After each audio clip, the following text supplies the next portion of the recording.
Welcome to Do This, Not That, the podcast for marketers. We share quick tips, things you can do right now, and then we add a little bit of chaos at the end of every episode. We also keep it short, like this intro. Let's check it out. We are back for Do This, Not That, and we have an incredible human being here. Who's here? We have Alex Cattoni. Now, maybe you know Alex by her other name, the Copy Posse. She is a huge deal. She might be one of the most recognizable names in the world of copywriting. Her YouTube channel is ridiculous. I have like 4 followers. She has over 400,000. She has over 14 million views. She was named Digital Marketer of the Year, and she has trained thousands and thousands of marketers. And the reason she's really here is because she's cool. How do I know that she's cool? Because on her website, one of the big headlines on her website says to de-douchify the internet, one real word at a time. Who says that? It's the greatest thing I've ever heard. Alex, welcome to the show. I'm so happy to be here. I thought you were going to say, I know she's cool. You know why I know that? Because I went to her website and she said she was cool, like everyone else on the internet. Well, there's that. I mean, you did know, but you actually are genuinely cool. And okay, but Thank you. before I rip into, I want to ask you all these questions about AI and copywriting and why ChatGPT is my new best friend writing-wise, and it's all the wrong things. Before I do that, give me the 60-second, what the hell do you actually do for a living? What do I do? Well, obviously, I spend a lot of time writing words and making videos if I had to break it down. But really, I am on a mission, as you said, to de-douchify the internet. I really believe that the future of marketing is a combination of direct response marketing principles that we know work and empathetic storytelling. And I feel like that's more important now than ever before. So, in short, I teach people how to create the lives and businesses of their dreams through the power of messaging. Ooh, I like that. Sounds so good. I need to tell people that I do stuff like that for a living when they ask me, because I just say, I don't know. I'm a loser, but you're not a loser. So let me, I'm unemployed. yeah, exactly. So let me jump right into it, because when people hear, and I feel bad saying this to you because you're the ultimate copywriter on the planet, but when people hear copywriting now, they're like, oh, I don't care. I go to AI and I ask my friend Claude or Anthropic or whatever, ChatGPT, write this for me. Yeah. So should we not be using AI for copywriting? Should we be using it? What is your vibe with AI and copywriting? What is my vibe? Yeah. So here's what I'll say. I'm actually so grateful to OpenAI for releasing ChatGPT, because now everybody on the planet virtually knows what copywriting was. I used to have to explain to people the difference between copyright law and copywriting. And now ChatGPT has absolutely like blown the market wide open. So that I think is great. One thing that I like to think about when it comes to the accessibility of AI, and I'll preface this by saying I am not anti-AI. I use AI in so much of my business at different levels, behind the scenes, operations. But there are 3 very, very distinct ways I will personally never use AI. One of those ways is through copywriting. Now, I have a degree in business economics. I'm not an economist, but I do know that the more widely available something becomes, the less valuable it is. That is pure economics. So when I think about AI, it is incredible how it's lowered the barrier to entry for people who maybe can't string 2 words together and they need something quickly to, get their point across. Okay, it is a tool that is widely accessible. Anybody can use it, and terrible writers, great. It's a great starting point, and it might even write better than you. The problem is when something is so widespread and the barrier to entry is now so low, everyone on the planet has access to the exact same information that you have. So while it seems really exciting in your day-to-day operations of going, oh my gosh, I can use ChatGPT to write something for me, we are completely forgetting our critical thinking skills and assuming that just because ChatGPT wrote it, it's good, that it speaks to our customers and meets them where they're at, that tells relatable, believable, persuasive stories, that it inspires people to take action. No, we see lightning fast word generation and confuse it with copywriting. And that I think is the biggest problem. And if you are trying to get ahead by using the same information that everyone else has access to, you don't have to be a rocket scientist to realize that that's a race to the bottom. So does that mean if I digest all that, does that mean that in a lot of ways we have to AI our copywriting and our emails and our landing pages and our websites? Do we have to be like, all right, AI said to write this, so we're going to write it this way instead? Are you purposely trying to sound different than what AI gives back now? I think if you are using AI to create some resemblance of a first draft, my invitation to everyone is let's use our critical thinking skills, people. Like, I think my biggest issue is when people outsource their creativity and decision making to AI. That's where the real problem lies. If you're going to AI and you know exactly what you want to create and you are prompting it in such a way that it gives you something that is close to what you want, that is awesome. It saves you time. It's like plugging coordinates into a GPS. You don't get into a Jeep car and turn on the GPS and say, I don't know, take me somewhere. You say, I am going specifically to this location. Tell me the fastest way to get there. In that way, you're still the one driving the car. You're still the one making the decisions. Where the problem becomes is when people who don't know anything about copywriting or selling through persuasive messaging go to ChatGPT and they go, I don't know, someone told me I need to write an email. So I'm going to write an email. It spits something out. And we go, huh? I don't know, must be good. And then we use it. And so I think first and foremost, one, allow yourself time and space to sit in the creative, messy process. I think the biggest travesty of AI is that it is completely robbed us humans of the creative, messy process. Like, think about everything you've created in your life that you're really proud of. It takes time, right? It takes time, it takes effort. You are battling, demons, imposter syndrome. Is that right? I don't know. Is that what I'm trying to say? What's the word that I'm trying to communicate? Like, we sit there in this discomfort and then we figure it out and we're like, hell yeah, I freaking did it. Versus now, people are telling us that if you don't have a first draft in 30 seconds, you're being unproductive and you're slowing yourself down. I have had so many people tell me that they have over relied on AI, and despite quote unquote saving so much time, they're actually no farther ahead than they were before. And so, to answer your original question, absolutely. Everything AI spits out, it's your job as the human with critical thinking skills to sit down, look at it, and ask yourself, is this what I'm trying to say? And does it communicate it in the clearest, most direct way possible? Because I don't know if you've noticed, but AI has this incredible ability of just filling up space with repetitive ideas and words. And to me, that's the opposite of copywriting. Copywriting is saying what you want to say as quickly as you can. So I'm just curious, like with all the different businesses that you're exposed to and the copywriters that you're working with, is it like now people have used AI, the results have been like gotten weaker because they're just pumping out more and more garbage. And now they're saying, hey, Alex, we've gone too far. The pendulum swung too far. How do we rein it back in and get it back to our old school roots? Or they come to you and say, we want to incorporate AI. How do we do that without going too far?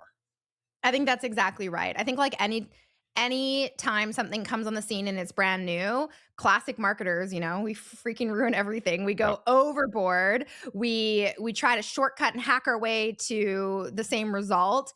Then we realize, ooh, maybe I threw the baby out with the bathwater there, and maybe I need to rein it in a little. I've seen both happen. I've had people come back to me saying, "Oh my God, I regret firing my copywriter. I've hired them back."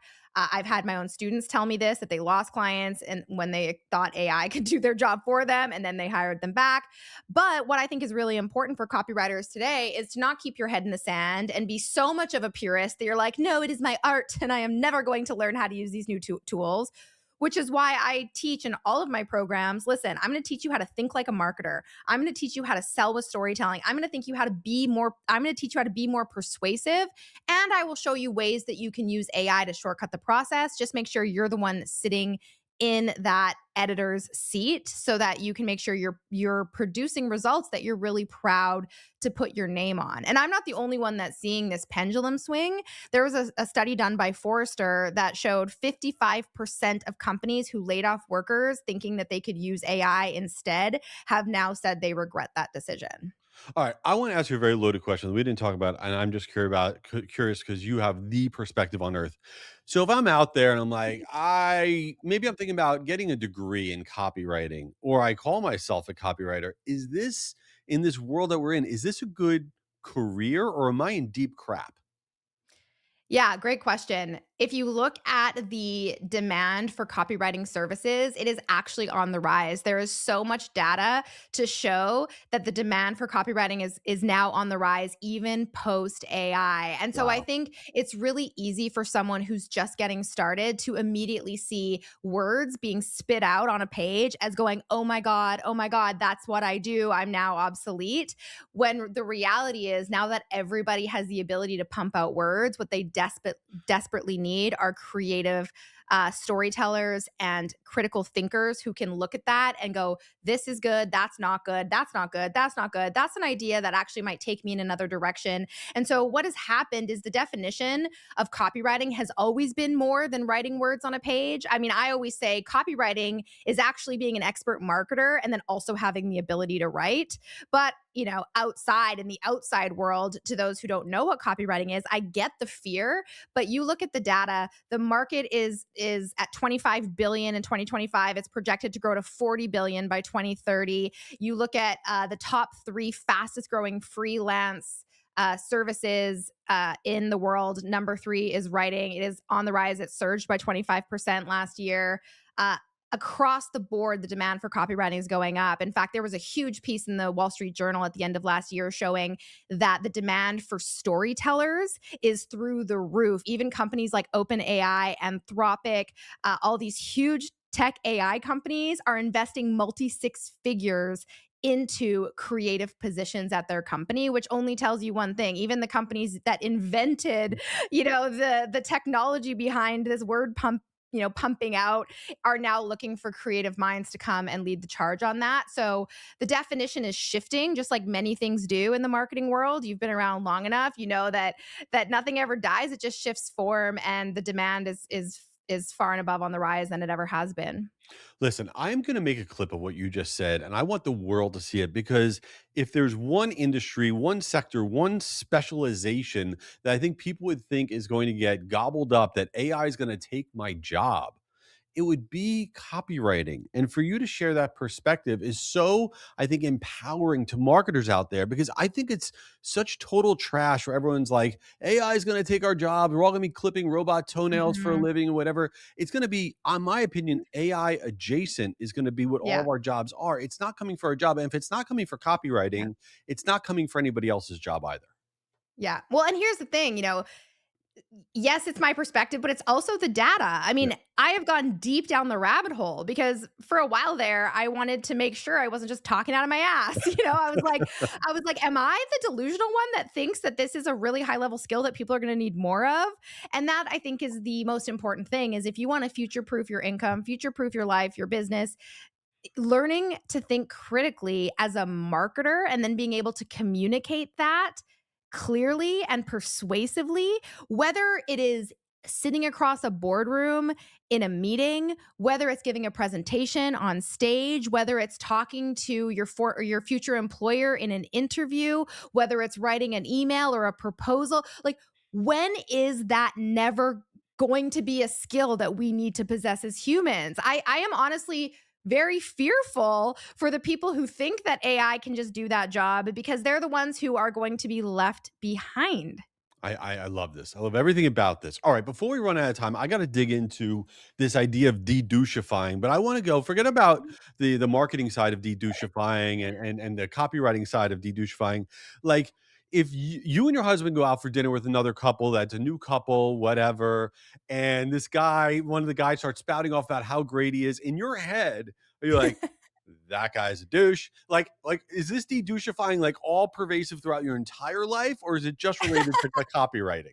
I have a very strict non-douche filter in my life. And the thing I always say is like, douchebags come in all shapes and forms. Women are douchebags too, just like some women are quote unquote bro marketers, right? Yeah. You're not a bro marketer just because of your gender.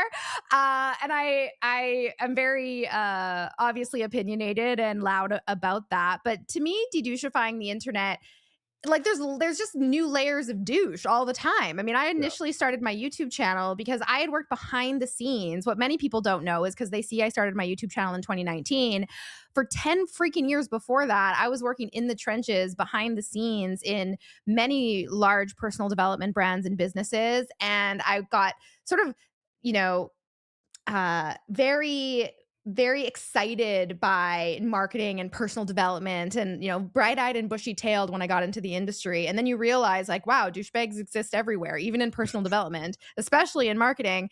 And I was kind of jaded by it all, as someone who was writing words for brands and businesses, but had really no say as to the direction of the company or the types of products that were being sold.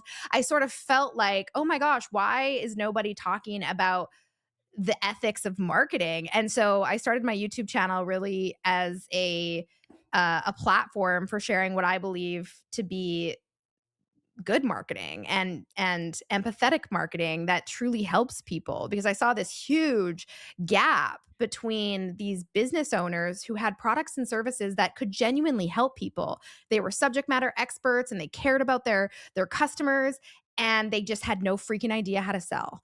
And then you had all these bro marketers who didn't give a shit about their products or services or offers, but they were so good at selling. And I have been in rooms with marketers that have admitted that they keep doing scammier and scammier stuff to try to get ahead. And I just remember sitting there thinking like, there has got to be a better way. So when I started my channel initially, it was really to put the promotional power of direct response marketing and brand storytelling into the hands of the business owners that I really felt were doing good work in the world. And then very unstrategically and sort of by accident, all of a sudden I started attracting copywriters who wanted to do this for a business. And so it's been a great journey, and creating my Posse army of empathetic marketers has been fun. Well, I'll tell you something that everyone should learn from you, and everyone needs to go and follow Copy Posse on Instagram and Alex Cattoni on Instagram, and also her YouTube channel, because Alex just celebrated 7 years on YouTube. And what I learned from Alex, besides for all the marketing tips and copywriting, is consistency. To be Mhm. 7 years on YouTube, to post consistently the way that you do on Instagram, to have this like relentless, and the quality is there, right? But for a lot of people out there, they'll start something, after 3 months they stop because they're not seeing the Yeah. traction or whatever. It doesn't happen overnight, and I think that you are, someone to emulate and look at in terms of just keep on pushing, because it takes a while. Yeah, it took me 6 months of posting a video on YouTube every single week before I hit 1,000 subscribers. Wow. And I would have given up if I didn't really care what I was talking about. And so I think that's the lesson is, I often talk about the difference between, what you do, what you say, and what you believe. The marketing piece is just the buttons you push. What you say and how you help people is how you solve problems. That's a great business strategy. But what you believe, that's what keeps you going when shit gets hard, because it will. I love this. All right, I want blow it up. Tell everybody, where do they follow you, your websites, everything. Everybody needs to get involved in your world. You can find me on copyposse.com. I have all the information you need up there. And you can also shoot me a message over on Alex Cattoni on Instagram. And I'm also Alex Cattoni on YouTube. Amazing. We're gonna put it all in the show notes. You are awesome. Let's dedouchify the world, and thanks for being here. Appreciate you. Let's do it. Thank Right. you. Wait, the party is not over. Go to jayschwedelson.com, because I want to do stuff with you. I want to partner with you. When you click on the button, Partner with Jay, you let me know what you got going on. Work with my agency, work with me directly, get access to all of my free resources at jayschwedelson.com. And I got a book coming out this April. It's called Stupider People Have Done It, and all of the net proceeds are going to the V Foundation for Cancer Research. Go on Amazon, buy Stupider People Have Done It. That way you can help kick cancer's butt with me. And If this podcast wasn't the worst podcast you've ever listened to, it might have been, leave it a review, follow the show. You are awesome. Go out there and crush it.